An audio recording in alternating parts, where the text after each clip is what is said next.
Olá pessoal, tudo bem? Sejam bem-vindos ao nosso canal. Estamos iniciando mais um estudo em Apocalipse. No nosso primeiro estudo, nós lemos e estudamos do versículo 1 ao versículo 3. Esse estudo agora vai ser do versículos 4, 5 e 6. E para finalizar essa parte introdutória, será sobre o versículo 7 e 8 do livro de Apocalipse. Conforme eu disse no estudo anterior, a introdução do livro de Apocalipse ela vai do versículo 1 ao versículo 8 do capítulo 1. Então, nós estamos fazendo primeiro essa introdução e logo em seguida daremos continuidade com os outros estudos. Agora eu peço a você que possa se inscrever no nosso canal se você ainda não é inscrito, ativar as notificações do sininho e dar aquele like para que o YouTube possa compreender que esse vídeo é relevante e possa enviar a mais pessoas. Eu tenho certeza que você quer pregar o Evangelho e esta talvez seja uma das formas que você pode encontrar de estar pregando essa palavra de Deus, de estar levando ao conhecimento de outras pessoas. Antes de nós começarmos o nosso estudo, vamos fazer uma breve oração. Feche seus olhos onde você está, para que Deus possa abençoar na leitura dessa palavra. Bondoso Deus e Pai que estás nos céus, graças te damos, Senhor Jesus, pela oportunidade que temos de mais uma vez abrirmos a Tua palavra. Que nós possamos compreender a mensagem que o Senhor quer passar para nós hoje.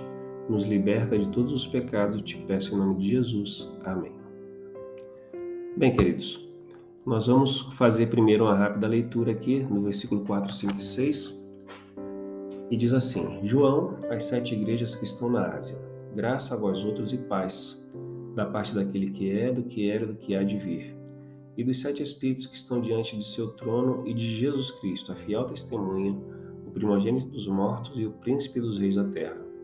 Aquele que nos ama e pelo seu sangue nos libertou dos nossos pecados e nos constituiu reino, sacerdotes para o seu Deus e Pai, a ele seja a glória e poder para todos sempre.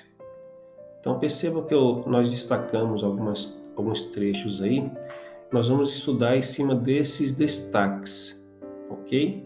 Então ali o começo é logo João, as 7 igrejas que estão na Ásia. E quando nós vemos esse formato de escrita, a gente percebe que é um formato de uma carta que está sendo endereçada às igrejas.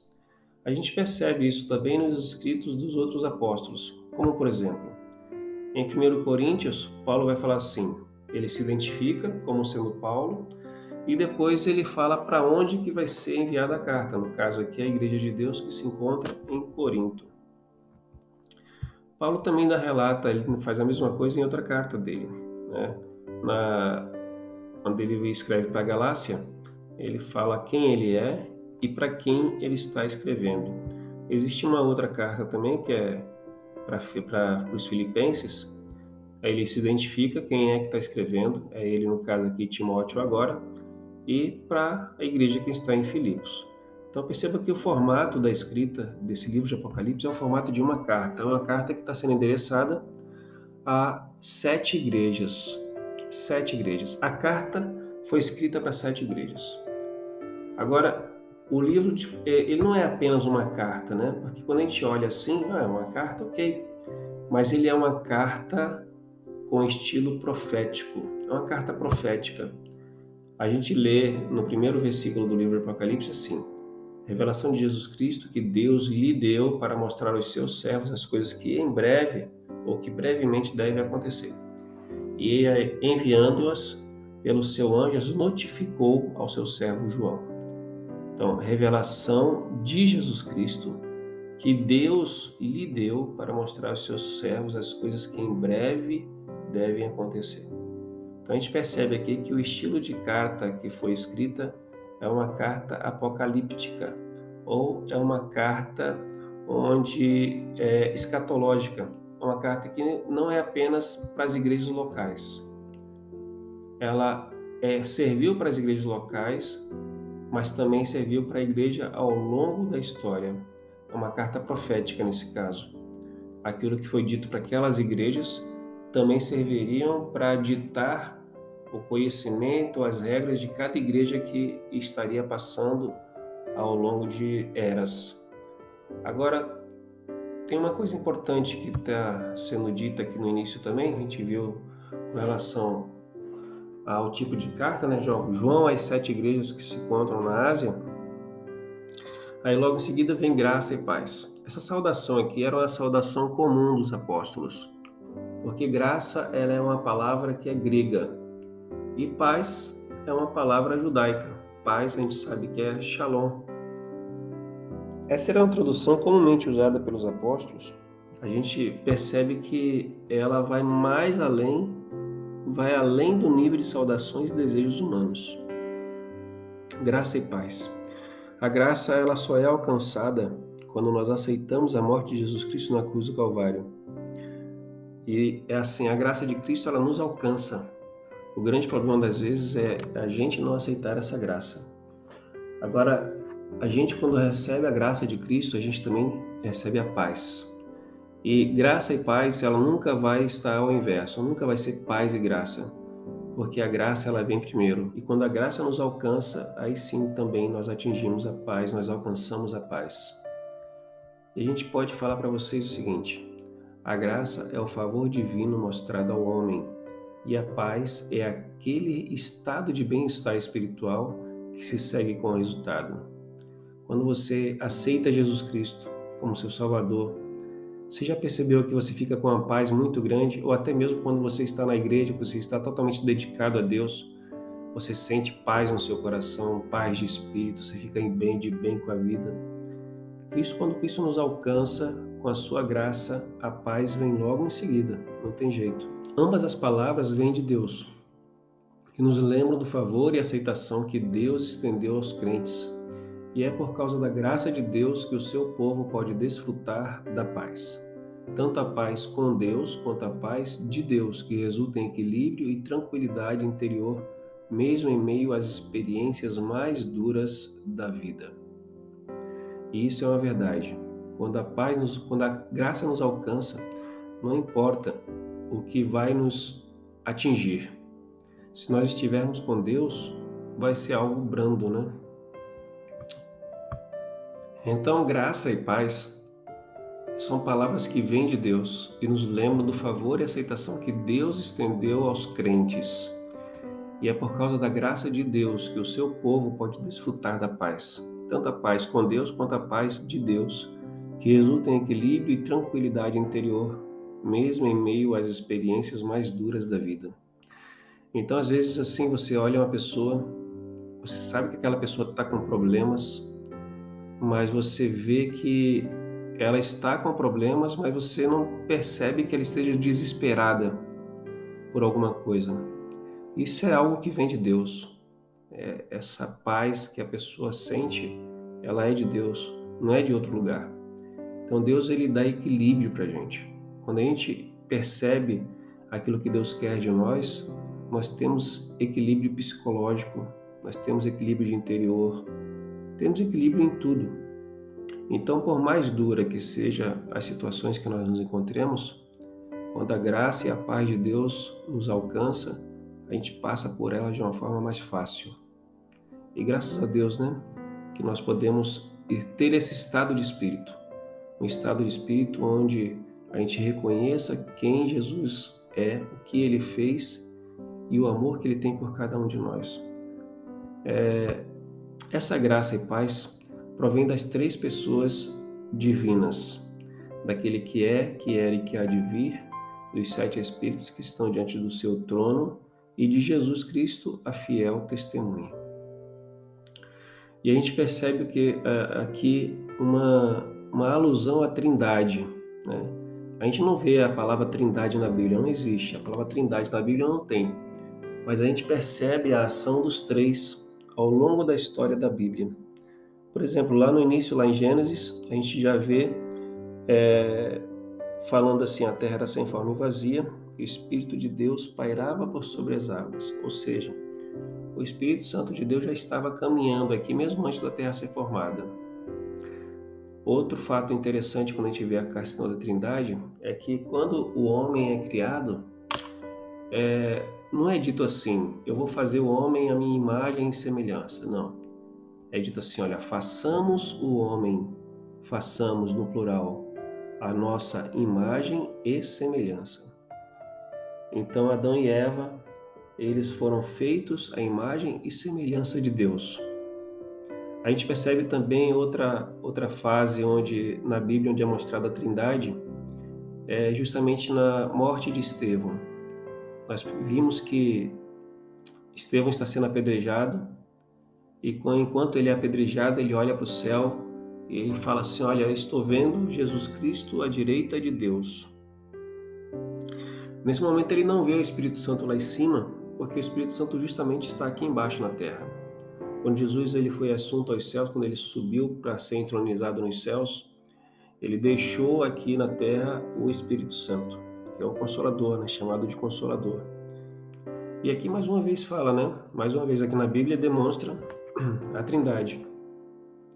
E que essa graça provém das três pessoas divinas da Trindade. E a gente vai começar pelo primeiro. Deus, aquele que é, que era e que há de vir. Deus, aquele que é, que era e que há de vir. Quando a gente vê esses três títulos de Deus aqui, a gente lembra aquilo que aconteceu lá em Êxodo 3, versículo 14.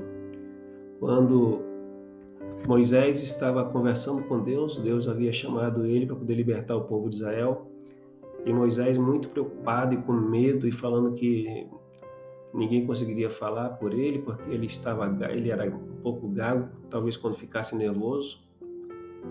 Mas Jesus chegou para ele e falou assim, Deus chegou para ele e falou assim, olha, eu sou que sou. Disse mais, assim dirás aos filhos de Israel, eu sou, me enviou a vós. Não precisava nem mais dar nenhuma característica de Deus. O simples fato dele falar, eu sou o que sou, já era suficiente para que o povo acreditasse nele. Mas esse título, aquele que é, que era, que há de vir, refere-se à visitação escatológica de Deus, luz de suas ações passadas e futuras. Percebam, aquele que é presente, aquele que era no passado e aquele que há de vir no futuro. Isso significa que Deus está acompanhando as suas igrejas ao longo de toda uma história. Ele é onipresente, onipotente, onisciente. Ele está em todos os lugares ao mesmo tempo, ele sabe de todas as coisas. E ele pode ouvir e transformar a cada um de nós.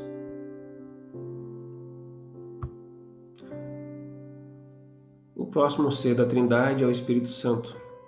É a segunda pessoa da Trindade e é referida como os 7 Espíritos que estão diante do seu trono. Então, a gente está falando do Espírito Santo ou de 7 Espíritos? É que vocês sabem e lembram que o 7 é o número da perfeição, é o número totalitário para Cristo, né? Então, os 7 Espíritos aqui também se refere ao Espírito Santo. E o Espírito Santo ele tem mais referências na Bíblia, né? Quando a gente olha ali no livro de Apocalipse, a gente vai ver mais algumas referências. Por exemplo, os 7 Espíritos de Deus são descritos como as 7 lâmpadas de fogo, queimando diante do trono, e os 7 olhos enviados por toda a terra. Então aqui quer dizer que as 7 lâmpadas de fogo também significam ser o Santo Espírito, o Espírito Santo, e os 7 olhos também é uma alusão ao Espírito Santo. Significa que o Espírito Santo está de olho em toda a comunidade, em toda a terra. No livro de Isaías, no capítulo 11, versículo 2, também encontramos uma alusão aos 7 Espíritos. E ali fala cada um desses aqui.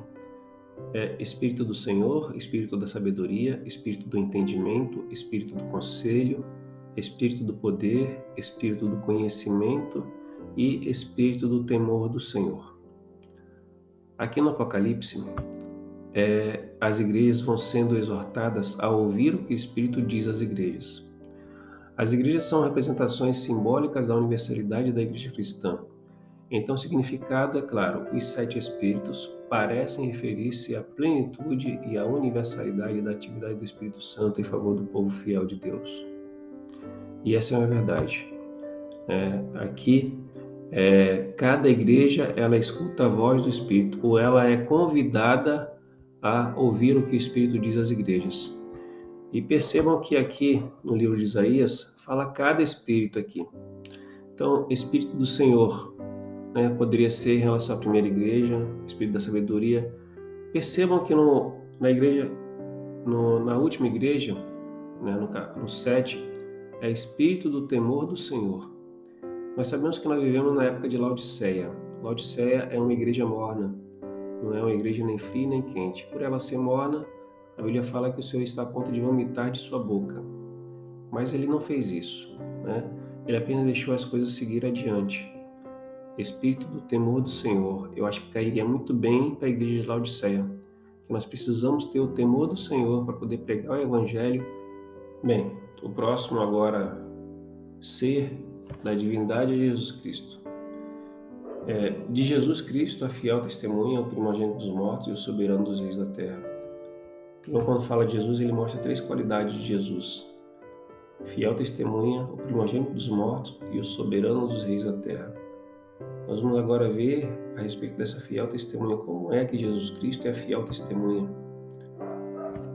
Se você tiver sua Bíblia e quiser abrir lá em João 18:37, vai falar assim: olha, para isso vim ao mundo, para dar testemunho da verdade. O que Jesus veio fazer aqui foi para falar o que era a verdade. Ele era a própria verdade. Ele diz assim: eu sou o caminho, a verdade e a vida. Ninguém vai ao Pai senão por mim. Não foi apenas esse versículo, né? Ele tem outros versículos que ele fala a mesma coisa.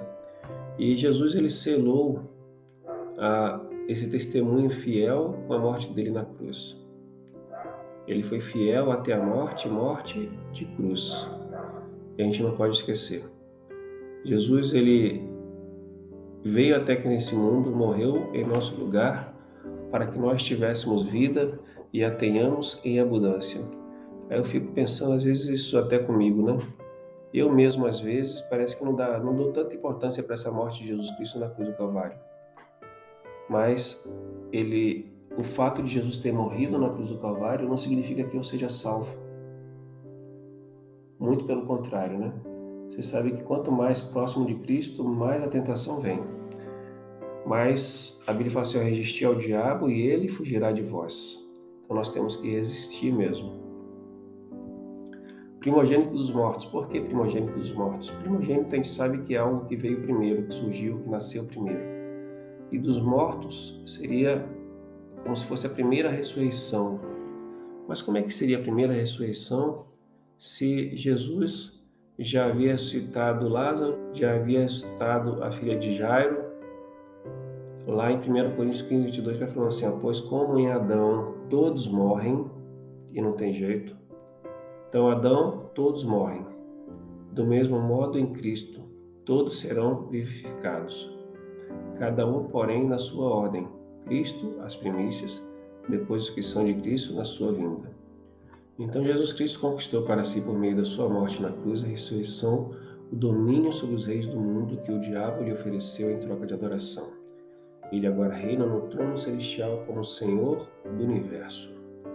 E aqui é algo muito importante para nós conversarmos a respeito, porque esse domínio do mundo estava nas mãos de Satanás. Ele tomou esse domínio quando Adão e Eva pecaram. Quando ele fez Adão e Eva pecar, foi como se eles estivessem passando um documento assinado para Lúcifer com relação a esse mundo aqui. E é interessante que o próprio Jesus reconheceu isso, porque Jesus não retrucou quando ele falou isso. Quando ele falou assim: tudo isso aqui é meu.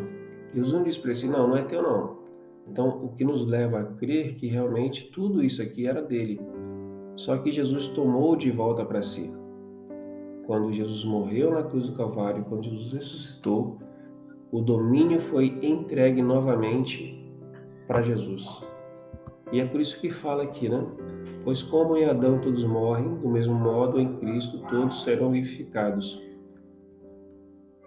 Cada um, porém, na sua ordem. Cristo as primícias, depois os que são de Cristo na sua vinda. Uma outra qualidade de Jesus Cristo é aquele que nos ama. Ele nos ama agora e continua a nos amar. Ele nos libertou de nossos pecados, morreu por nós como Marte, uma morte substituta. Quem merecia morrer era eu e você, mas ele assumiu a nossa culpa. Então, esse amor que Jesus Cristo tem por nós é um amor que foi dado por nós na cruz do Calvário. Ele nos amou tanto, a tal ponto de morrer em nosso lugar. Agora é importante que você saiba de uma coisa.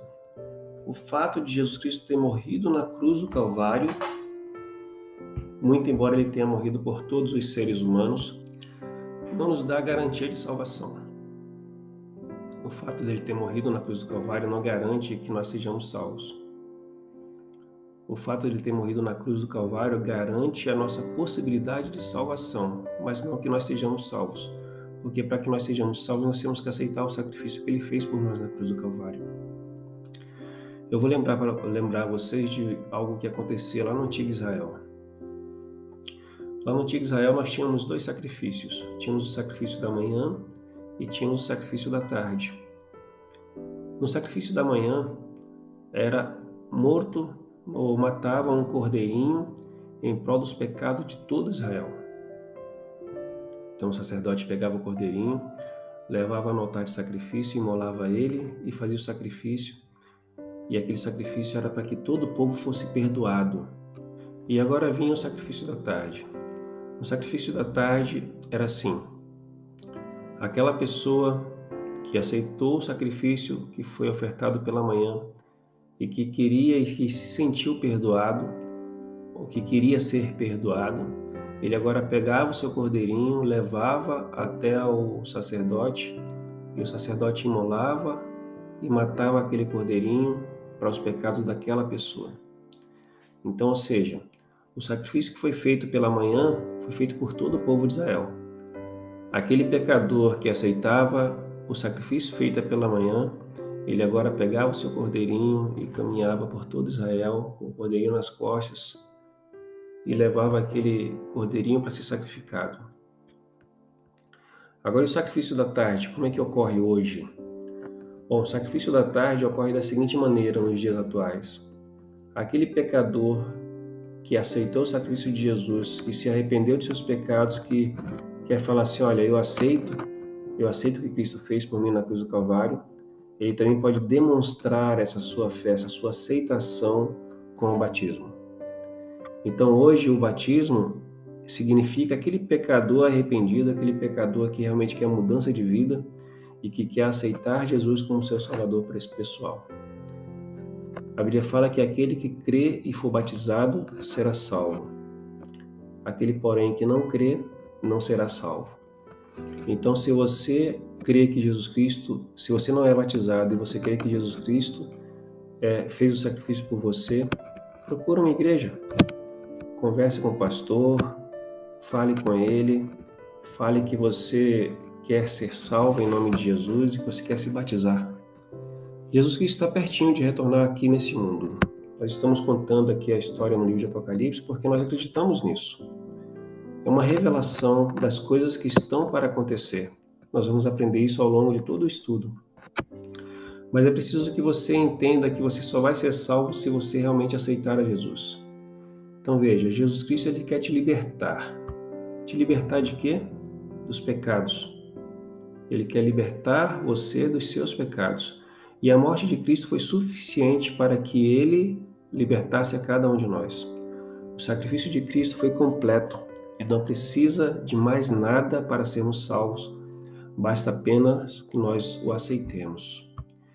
Jesus Cristo é tudo de que o povo de Deus precisa, especialmente quando a história está chegando ao fim. E nós estamos chegando ao fim. O que aconteceu na cruz foi um ato benéfico ao longo de todo um tempo. Foi uma expressão do amor contínuo de Cristo por nós. Aquilo que Cristo fez no passado repercute até hoje nos dias atuais. Então, nós temos que aceitar o sacrifício feito por Cristo Jesus, porque é Ele que quer nos salvar, é Ele que quer nos tirar da lama do pecado. Perceba, enquanto o diabo quer nos matar, roubar e destruir, Jesus Cristo quer nos dar vida e vida em abundância.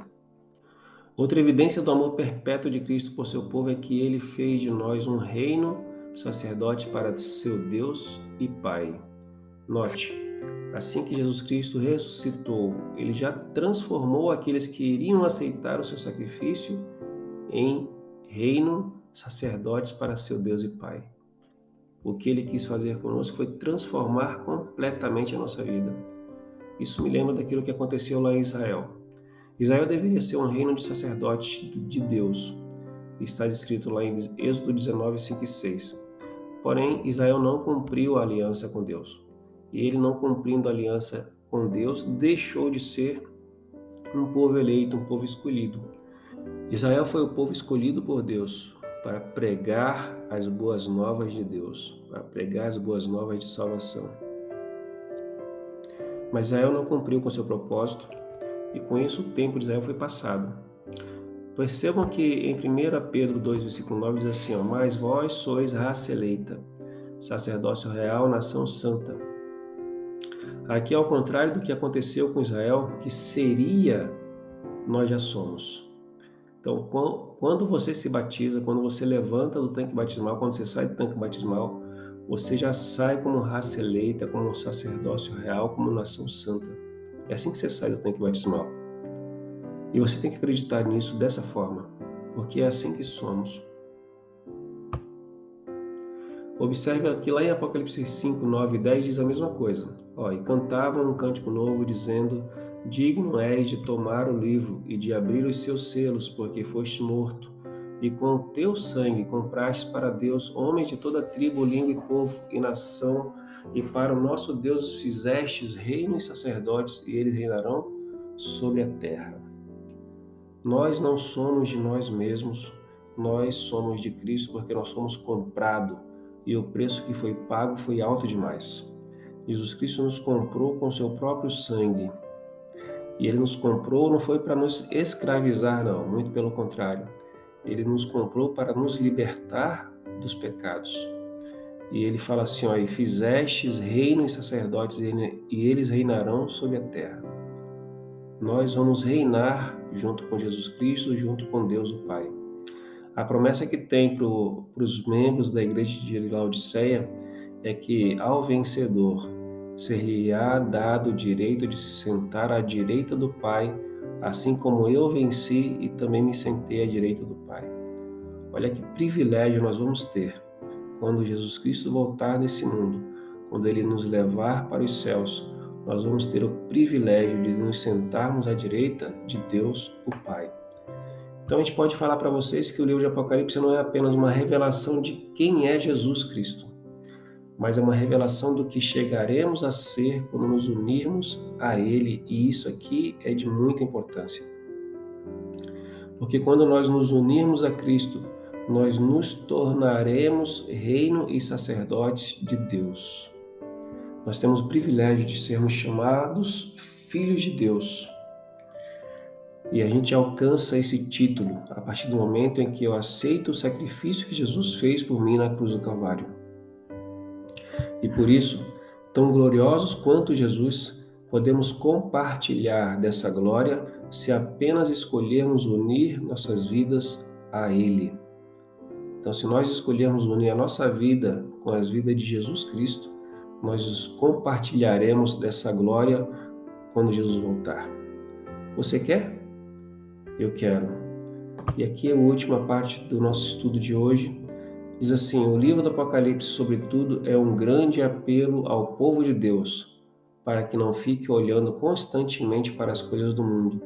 Não se apegue às tristezas e aflições desse mundo, mas levante o olhar para ver Jesus nos lugares celestiais, para ver que fomos elevados a esses lugares celestiais com Ele. Então, o livro de Apocalipse é tão somente um alerta para nós que nos consideramos filhos de Deus. Nós devemos nos preparar para a volta de Jesus. E o livro de Apocalipse é isso aí. Ele quer nos mostrar as coisas que em breve devem acontecer. No nosso próximo estudo, nós falaremos e estudaremos a respeito do versículo 7 e 8. Para você que é novo aqui no nosso canal, não esqueça de se inscrever, não esqueça de dar o like, não esqueça de ativar as notificações no sininho.